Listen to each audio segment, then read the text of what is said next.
Well, what Senator Stevenson didn't tell you was when he was elected mayor, he actually vacated a city council seat. I filled that seat, and so he's responsible maybe for me being here. And I served with him for 9 years on the city council. And he did his best to train me. I'm not sure if it happened, but Jerry, I see Sue back here. I'm going to get you out of the chamber. Jerry and Sue have been extremely good friends to Susan and I. And in fact, I think they've been good friends to all of us. I want to recognize them. Sue, come out here. Jerry, stand right here. Let's recognize Jerry and Senator Stevenson and Sue for their friendship and ask him to take care of this today. So grateful that he would agree to do it.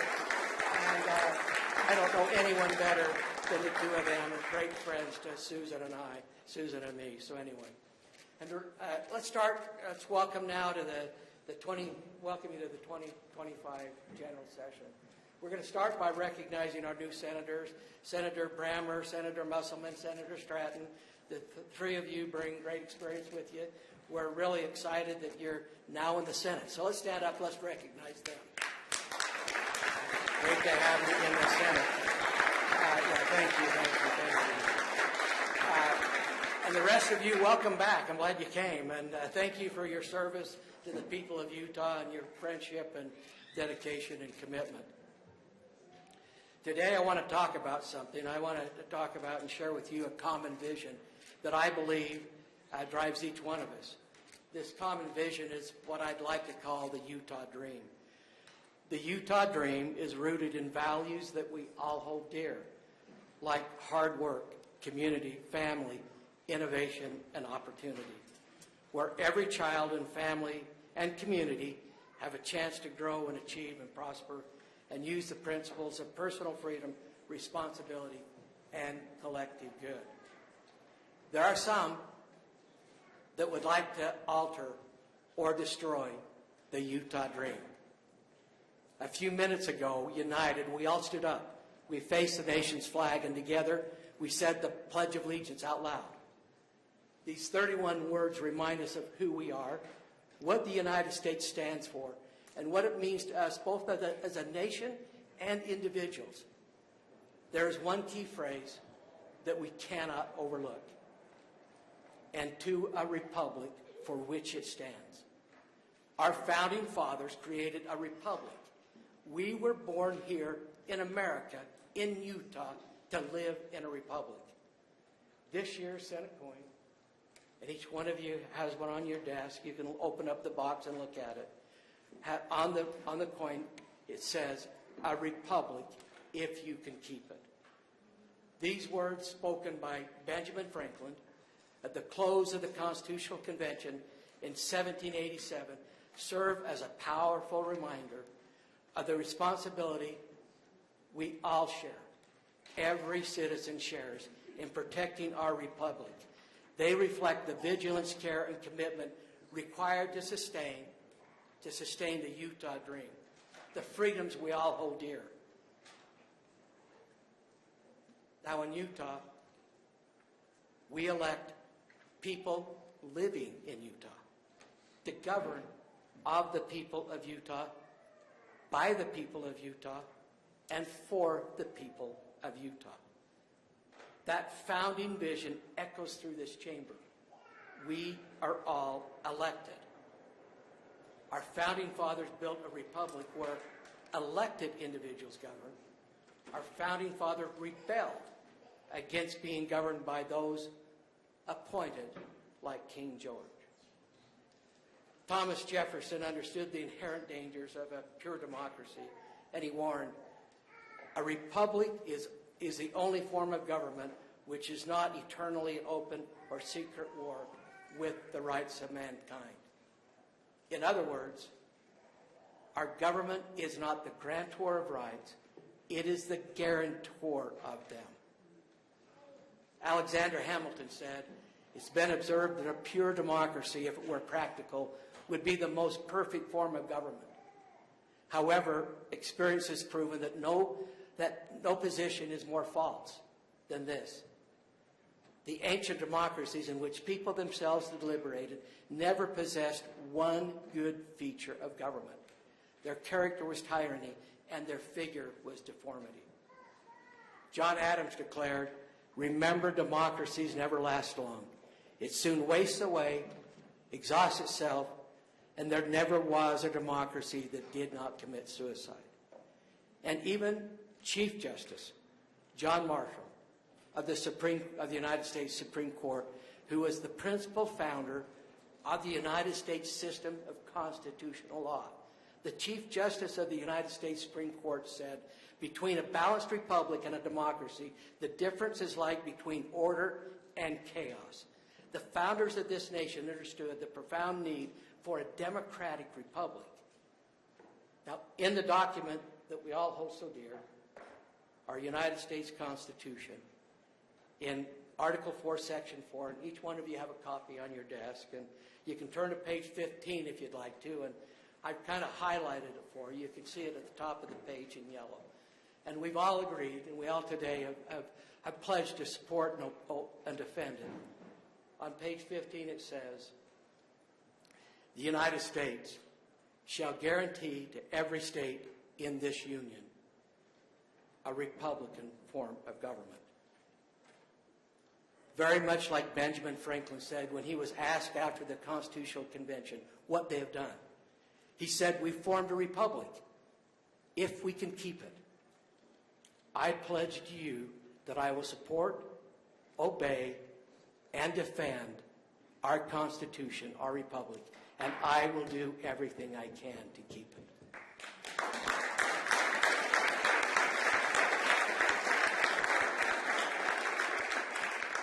We cannot let unelected special interest groups outside of Utah run initiatives and override our republic, destroy our businesses, and demean, impugn, and cast aside those who were duly elected to represent their neighbors and friends in Utah. We cannot let the Utah dream die, and we will not let initiatives driven by out-of-state money turn Utah into California.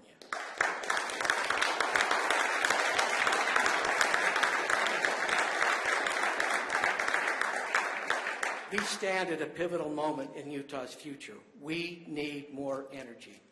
We need to at least triple our energy production by 2050, and that may not be enough. This is just not about meeting demand. It's about leading the way with innovation, responsibility, securing the energy resources that will power the future of our state and nation. We all know that we are in an arms race for artificial intelligence.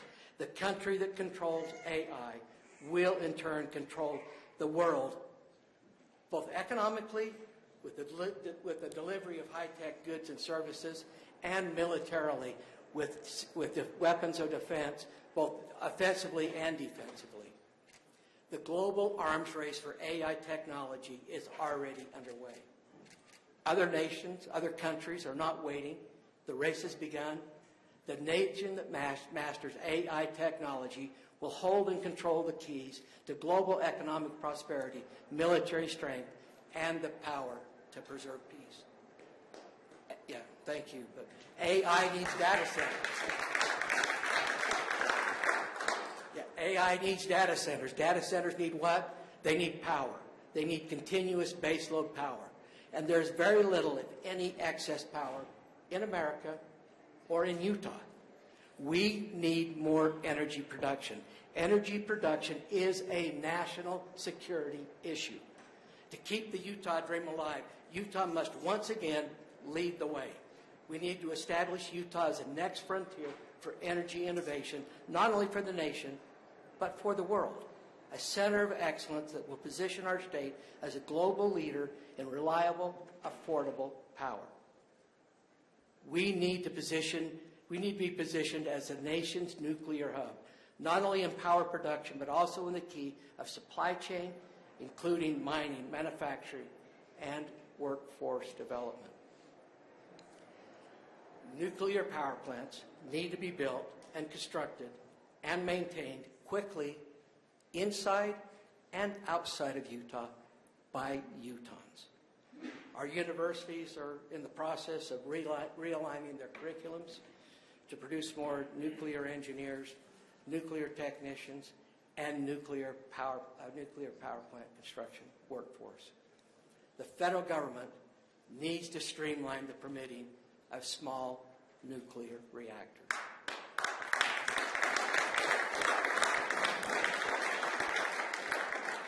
Micro-nuclear reactors can be constructed in a factory. They can be transported on a truck. They can be dropped in place and daisy-chained together. For example, if 10 of them are connected, 8 of them could be used, and the other 2 could be held for maintenance or backup. Utah needs to be the first state to have micro-nuclear reactors. We need to welcome companies to Utah that are focused on energy production and other companies that will help us accomplish our goal of energy innovation, like Fervo Energy, who's developing groundbreaking a geothermal project in Beaver County. They're set to become the largest next generation geothermal facility in the nation, with an initial capacity of 400 megawatts.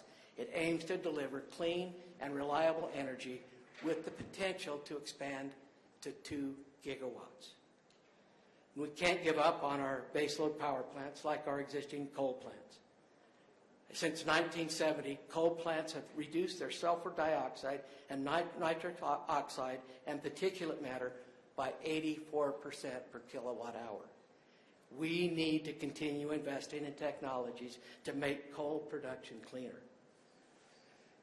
Utah consistently ranks among the states with the lowest natural gas prices.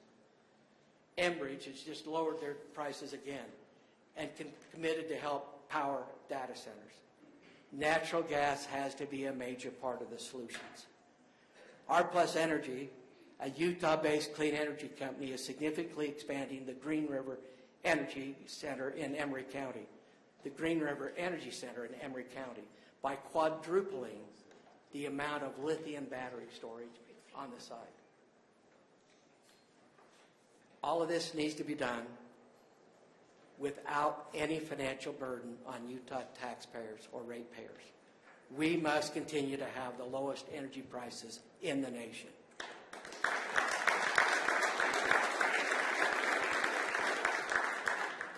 Together, we can ensure that Utah remains a beacon of energy innovation and model for sustainable growth.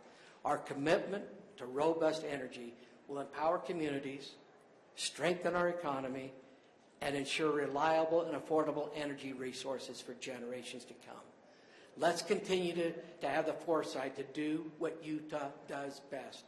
Lead the way toward a brighter, more secure energy future for the nation and for the world. The world today faces a real troubling reality. One country controls 60% of the global mineral extraction and a staggering 90% of the refinement capacity of critical minerals.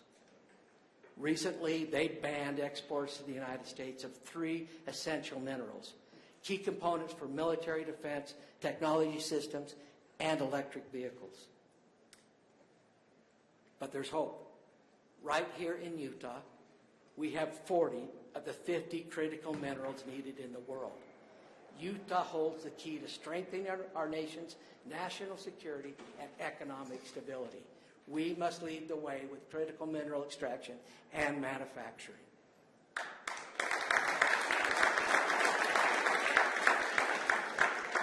This is our moment to shape the future. Utah is the hope of America, and we are the key to securing our future and our freedoms and our security. And we know that securing our future includes securing water. Water availability in the Great Salt Lake continues to be a concern, and our new water agent has been very busy working hard with other states. A San Diego Water Board member recently said, when he was asked about our idea of trading desalinated seawater in California for Colorado River water, he said, "Why not? We have the Pacific Ocean." In a conversation with the governor of Alaska, he confirmed that in 1991 there was a plan to build a water pipeline from Alaska, the Prince Rupert Sound area, to the lower 48. The legislative leaders in Wyoming, Idaho, South and North Dakota, and Montana want to join with Utah to work on water and energy and other policy issues. This is an exciting time to work with our neighbors to solve some of the most critical issues facing Utah and our nation. We will always do more together than we ever will apart. Just as those before us secured for us a prosperous future, we must do the same for the future generations. This means strengthening the Utah dream, the American dream, which has always been built and centered around families being able to afford and secure prosperous lives.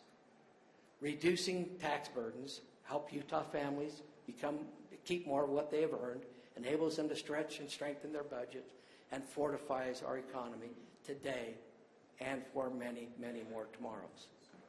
Year after year, we have delivered tax cuts, and this year we're set to reduce the income tax for a fifth consecutive time. We are ready to do it again, again, again, again, and again. And this year we can cut taxes again. And these cuts are not about making sure, these cuts are about making sure every family can access the security and opportunities that lie at the heart of the Utah dream. Together, we are building a future where families can do more than just live or survive. They can thrive. Now, we know that our future starts with education. The success of our students and educators is a foundation of Utah's prosperity and essential to making sure that the Utah dream is a reality for all. Utah is setting the standard for education excellence by investing in students, supporting teachers, and preparing our workforce for the future. And these results speak for themselves. Utah ranks number 2 in the nation for overall education achievement.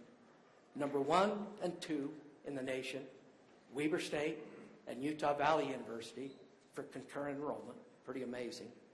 The best return on investment, the number 1 ACT scores, the 4th in reading scores for 8th graders, the 3rd in math scores for 8th graders, the 3rd in overall child well-being. And it doesn't stop there.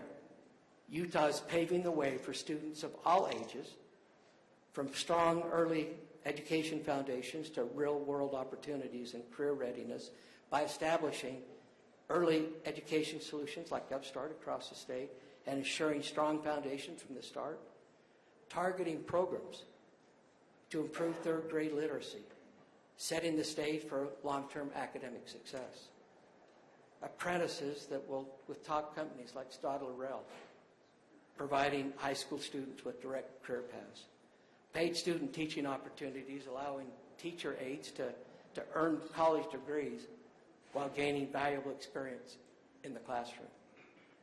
Catalyst Campus, a technical college, technical high school offering hands-on training for high-demand careers, are bridging the gap between colleges and the workforce, and the list goes on. We are committed to continuing to improve and identify areas in education that needs our support. Yeah, thank you.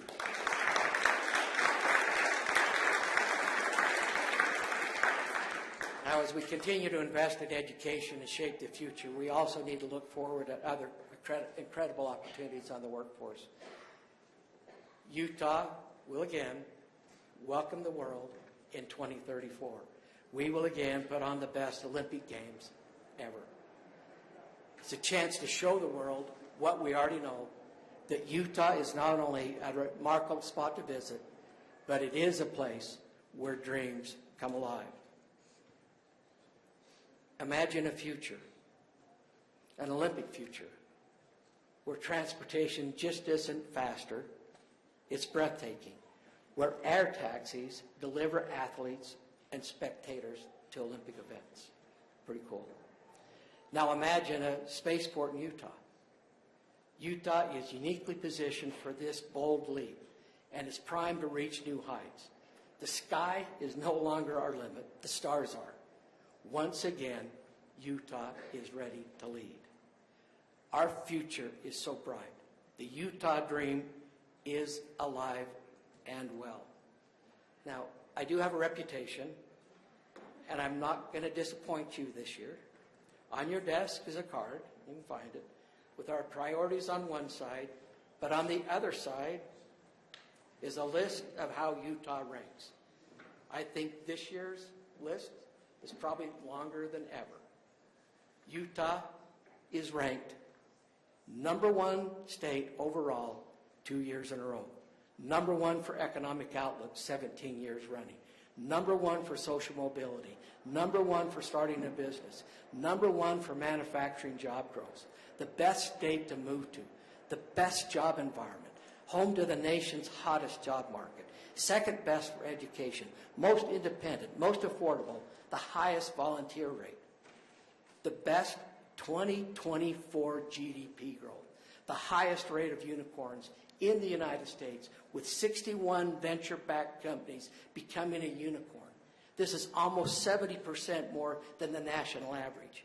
These are amazing Utah dreams that have come true.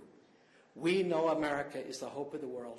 I believe Utah and the Utah dream and our republic is the hope of America. Thus, we are the hope of the world. Thank you.